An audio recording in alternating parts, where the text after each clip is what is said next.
آج ہم ریاست اودھ کے آخری حکمران نواب واجد علی شاہ کے بارے میں تھوڑی سی بات کریں گے۔ اس سے پہلے میں تھوڑا سا بیک گراؤنڈ آپ کو بتا دوں۔ مغلیہ سلطنت 1526 میں قائم ہوئی اور ظہیر الدین بابر پہلے مغل حکمران تھے، اور مغلیہ سلطنت کا سورج بہادر شاہ ظفر کی موت کے ساتھ ہی غروب ہو گیا۔ اودھ کی ریاست ہندوستان میں ہی تھی، لیکن وہ ایک علیحدہ حیثیت رکھتی تھی، لیکن مغل بادشاہوں کی نظریں ہمیشہ اس ریاست پر گڑی رہیں، کیونکہ یہ زرعی لحاظ سے بہت سرسبز علاقہ تھا۔ انہوں نے اودھ پر قبضہ کر لیا۔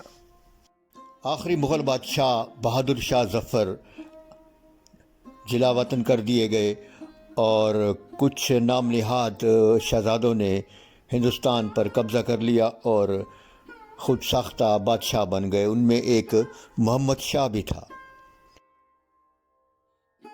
بہادر شاہ ظفر سمیت تمام امراء شراب و شباب کے نشے میں غرق تھے، اور محمد شاہ نے سعادت خان کو اودھ کا گورنر بنا دیا۔ انگریز پہلے سے ہی بر صغیر میں موجود تھے۔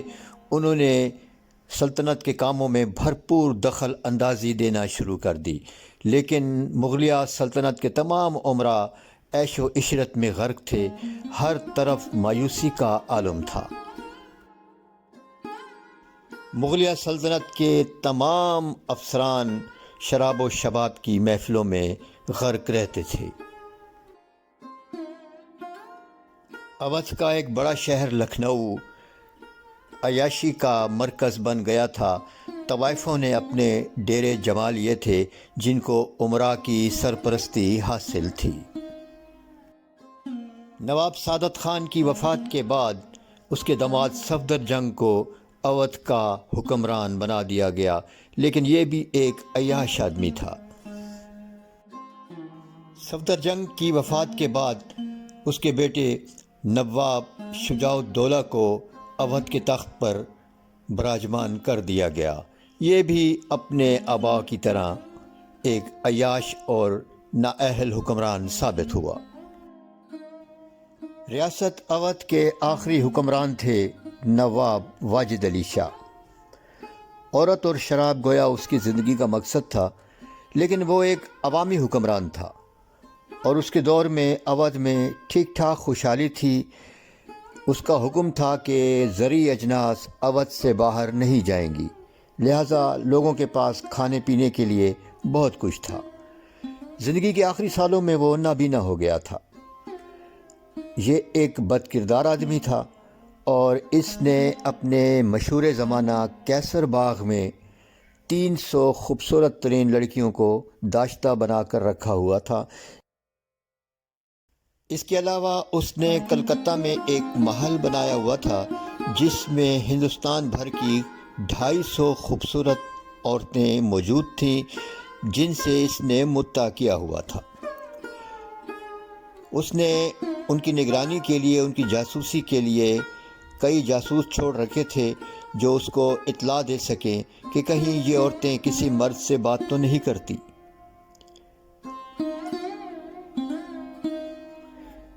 اس کے امراء لوگوں کی فلاح کے بجائے اس کو نئی نئی عورتیں رکھنے کے مشورے دیتے تھے، اور خوشامد کے طور پر کئی امراء تو لڑکیاں پیش بھی کرتے تھے۔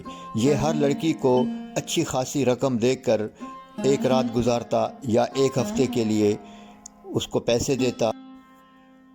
نواب واجد علی شاہ ایک اچھا شاعر بھی تھا۔ اس کے مرنے کے تقریباً 50 سال بعد ایک فلم بنی تھی جس کا نام تھا اسٹریٹ سنگر۔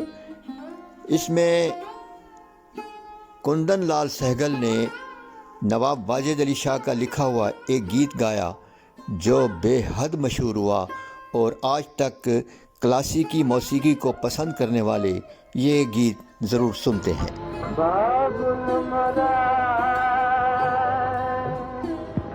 نہیں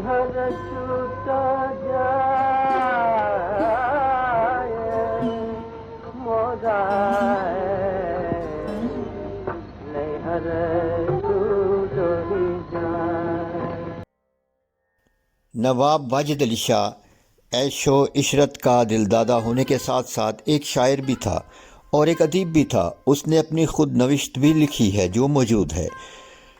اس کو ہندوستان میں تھیٹر کا بانی کہا جاتا ہے۔ اس نے کیسر باغ میں ایک ڈرامہ سٹیج کیا جس میں مرکزی کردار اس نے خود لکھوایا۔ امانت لکھنوی نام کے ایک شاعر سے اس نے ڈرامہ لکھوایا۔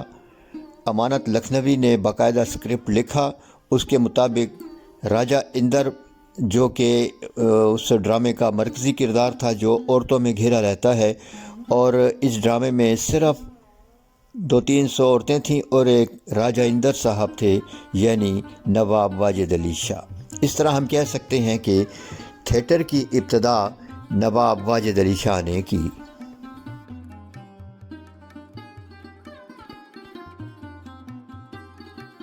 ایک طرف مسلمان حکمرانوں کی عیاشیاں اور نااہلیاں تھیں اور دوسری طرف انگریز سازشیں کر کر کے پورے ہندوستان کی دولت پر قبضہ جما رہے تھے۔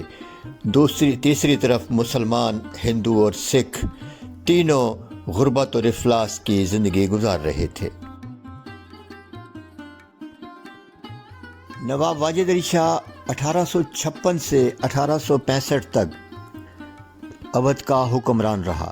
اس دوران انگریزوں نے اس سے اقتدار چھین لیا اور اس کو 15 لاکھ روپے سالانہ کے عوض ایک مخصوص جگہ پر قید کر دیا گیا۔